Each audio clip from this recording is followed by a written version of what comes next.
জামাত ইসলামী নেতা জনাব এটিএম আজহারুল ইসলাম বেকসুর খালাস পাওয়ার পর আমিরে জামাত বাংলাদেশ জামাত ইসলামের আমির ডাক্তার শফিকুর রহমান জরুরি ভিত্তিতে পূর্ব নির্ধারিত প্রেস কনফারেন্স করেছেন।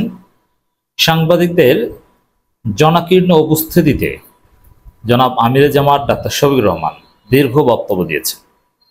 তিনি কি বার্তা দিয়েছেন ইতিহাসের এই মাহেন্দ্রক্ষণে আমিরে জামাতের জরুরি এই সংবাদ সম্মেলনের তাৎপর্য বিশ্লেষণ করব। তিনি কি বলেছেন? দর্শক, দীর্ঘ সংবাদ সম্মেলন যে টাইম আমিরে জামাত নিয়েছেন, এই টাইমে শেখ হাসিনা সংবাদ সম্মেলন করলেও এত সময় সাধারণত নেন না। এই সংবাদ সম্মেলন ছিল পুরোটাই আল্লাহর কাছে কৃতজ্ঞতা, আল্লাহর কাছে শুকরিয়া আদায়ের সংবাদ সম্মেলন। এই সংবাদ সম্মেলনে পলিটিক্যাল কোনো বক্তব্য ছিল না বলেই চলে। এমনকি বাংলাদেশের মেইন স্ট্রিম মিডিয়াগুলোর যে রিপোর্টিং সিস্টেম, তাতে এই সংবাদ সম্মেলন নিয়ে আলাদাভাবে রিপোর্ট করার মতো কোনো উপাদানই নেই। কারণ পলিটিক্যাল কথা না থাকলে, বিতর্কিত কথা না থাকলে তারা রিপোর্ট করবে কি নিয়ে? পলিটিক্যাল বা বিতর্কিত কোনো বক্তব্য নেই। আল্লাহর কাছে শুকরিয়া এবং কিছু কমন কথা, যেটা নতুন কিছু না, সেটাই উঠে এসেছে। বরং আমিরে জামাতের এই সংবাদ সম্মেলনের চাইতে খালাসের রায় পাওয়ার পর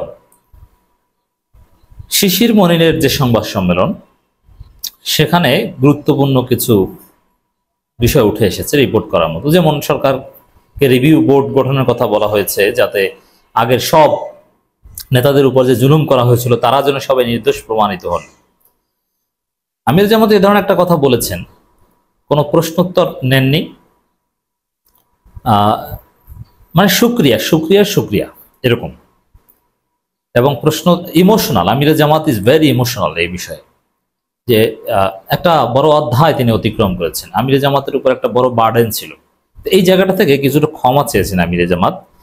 এই ক্ষমাটা ইম্পর্টেন্ট। মানে শহীদ পরিবার, এটিএম আজহারুল ইসলামের পরিবার, আল্লামা সাইদি পরিবার, কিংবা মীর কাশেম আলী পরিবার, কামরুজ্জামান, নিজামী, মুজাহিদ, আরও যারা আছেন, তাদের পরিবারের প্রতি জামাত যথাযথভাবে দায়িত্ব পালন করতে পারেনি, এজন্য ক্ষমা চেয়েছেন। সংগঠন হিসেবেও জামাত ভুলের ঊর্ধ্বে নয়, আরও নানান বিষয়ে দায়িত্ব পালনে তাদের সীমাবদ্ধতা ছিল। এই জায়গাটায় আমিরে জামাত ক্ষমা চেয়েছেন। এবং এই জায়গাটা নিয়ে শহীদ পরিবারের অনেকের প্রশ্ন ছিল, অনেকের ক্ষোভ ছিল, যে জামাত যথাযথভাবে তাদের বাবার জন্যে, তাদের পরিবারের অভিভাবকের জন্য যাকে ফাঁসি দেওয়া হয়েছে, যা করণীয় সেটা করতে পারেনি। এই জায়গাটায় জামাত সীমাবদ্ধতা স্বীকার করেছে। আমিরে জামাত বলেছেন যে না, আমার দলও ভুলের ঊর্ধ্বে নয়, আমি ক্ষমা প্রার্থী। তবে এই ক্ষমা প্রার্থনা এটাও অনেকটা ইমোশনাল এবং আল্লাহর কাছে ক্ষমা চাওয়ার মতোই।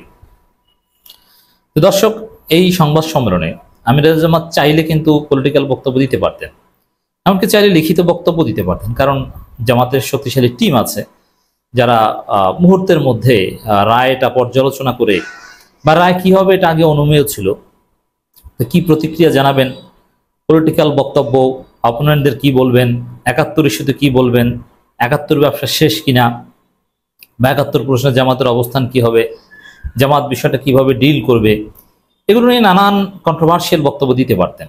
কিন্তু আমার কাছে মনে হয়েছে যে আমিরে জামাত এই বিষয়গুলো সচেতনভাবে এড়িয়ে গিয়েছেন, কোনো পলিটিক্যাল বক্তব্য দেননি। এর মানে এটিএম আজহারুল ইসলাম মুক্তি পেয়েছেন। এখন এটা নিয়ে আবার ৭১ কেন্দ্রিক কোনো বিতর্ক ছড়িয়ে পড়ুক, বা জামাতকে ঘিরে কোনো বিতর্ক ছড়িয়ে পড়ুক, অযাচিত বা অনাকাঙ্ক্ষিত, আমিরে জামাত এটা চান না। এ কারণে অত্যন্ত ঠান্ডা মাথায় ধীরে সুস্থে বিষয়টা তিনি ডিল করতে চাচ্ছেন, কিংবা ডিল করছেন। হ্যাঁ, এটিএম আজহারুল ইসলামকে নমিনেশন দিবে, আমরা এটা নিশ্চিত। তাকে নিয়ে আমিরে জামাত খুব শীঘ্রই রংপুরে মহাসমাবেশ করবে বা সমাবেশ করবে। কিন্তু ৭১ কেন্দ্রিক কোনো বিতর্কে জামাত জড়াবে না। জামাত নেতারা নির্দোষ, জাস্ট এই পয়েন্টে জামাত সীমাবদ্ধ থাকবে। কিন্তু জামাত নেতারা নির্দোষ মানে এর অর্থ এই নয় যে ৭১ স্বাধীনতা বিরোধিতা ঠিক ছিল, ফৌজদারি অপরাধের ক্ষেত্রে নির্দোষ, কিন্তু ৭১ স্বাধীনতা বিরোধিতা ঠিক ছিল, এই পয়েন্ট জামাত কখনো বলবে না। আর এই মোটিভ থেকেই জামাত সচেতনভাবে পলিটিক্যাল ডিসকাশন এই রায় পরবর্তী সংবাদ সম্মেলনে এড়িয়ে চলেছেন। আমির জামাত প্রথমে শুকরিয়া জানিয়েছেন, আল্লাহর কাছে বারবার শুকরিয়া জানিয়েছে, আল্লাহু আকবার, আলহামদুলিল্লাহ, বুকরাতা ওয়াসিলা, নানান ভাষায়, মানে যত ভাষায় শুকরিয়া জানানো যায় আমির জামাত শুকরিয়া জানিয়েছেন। শহীদ পরিবারকে স্মরণ করেছেন, বিশেষ করে 11 জনকে স্মরণ করেছেন যাদেরকে বিভিন্নভাবে হত্যা করা হয়েছে, ফাঁসি দেওয়া হয়েছে।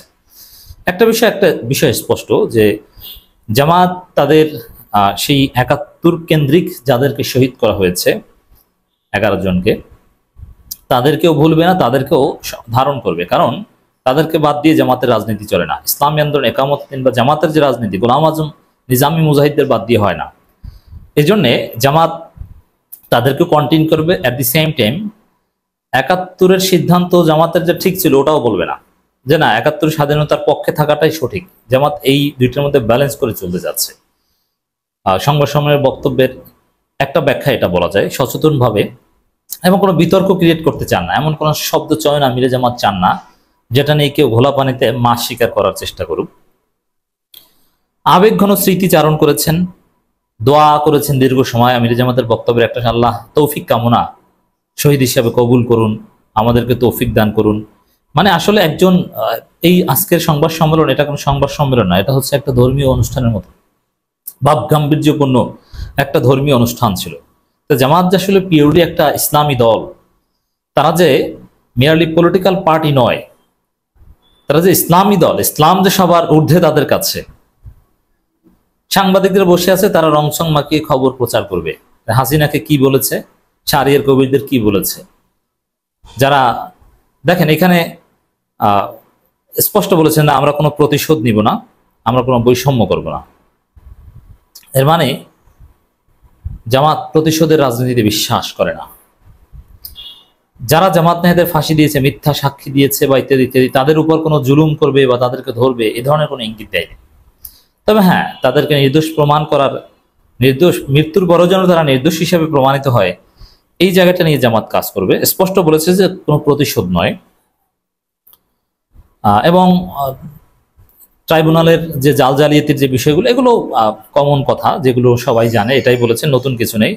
জাল জালিয়াতির আশ্রয় নিয়ে এসকে সিনহার বইয়ের রেফারেন্স দিয়েছেন। এসকে সিনহা যেটা বলেছেন যে কিভাবে এখানে পরিকল্পিত হত্যাকাণ্ড ঘটেছিল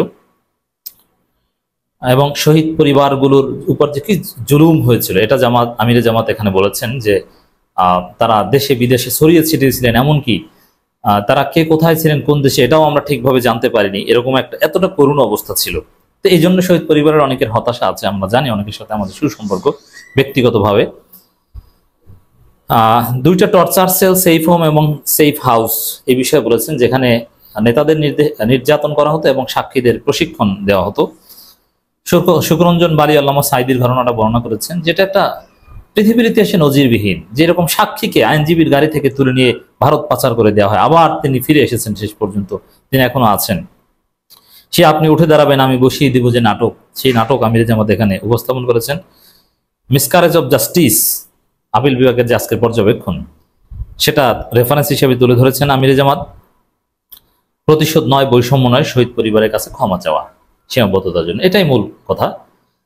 তো এখানে আজকে এই আবেগঘন এবং এই বিজয়ের এই মুহূর্তে জামাতের অনুভূতি হচ্ছে আল্লাহর কাছে শুকরিয়া কেন্দ্রিক। এখন পর্যন্ত কোনো পলিটিক্যাল এলিমেন্ট আমরা দেখছি না।